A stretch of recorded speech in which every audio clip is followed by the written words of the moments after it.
The Dogs in Winter by Bobby Pyron. Chapter 1. Dreams. I dream of dogs.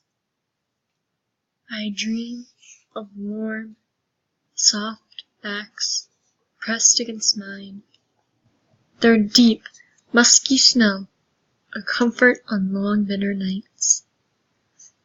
I dream of wet tongues, flashing teeth, warm noses, and knowing eyes watching, always watching. Sometimes I dream we are running, the dogs and I, through empty streets and deserted parks. We run for the joy and freedom in it, never tiring, never hungry. And then great wings unfold from their backs, spreading wide and lifting the dogs above me. I cry out, begging them to come back, take pity on this earth-bound boy. It has been many years since I lived with the dogs, but still I dream. I do not dream of the long winter nights on the streets of Russia. Seldom do I dream of the things that drove me from my home.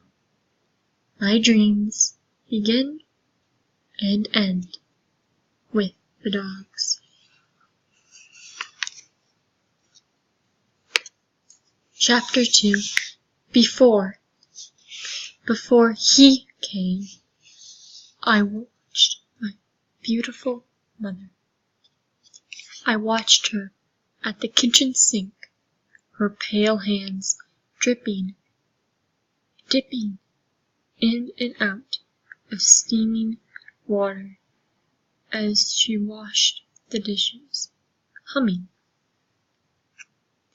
I watched her hang sheets from the line on the tiny balcony of our apartment, clothespins clamped between her teeth. I handed her more clothespins, 2 by 2.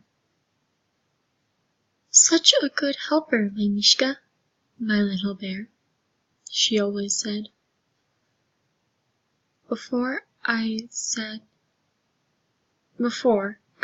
in my grandmother Babushka Ina's lap and listened as she sang the old songs.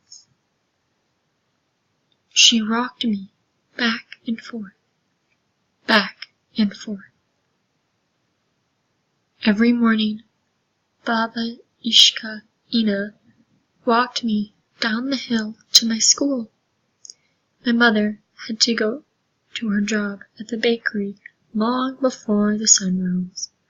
At school, I sat at the wooden table and practiced my letters.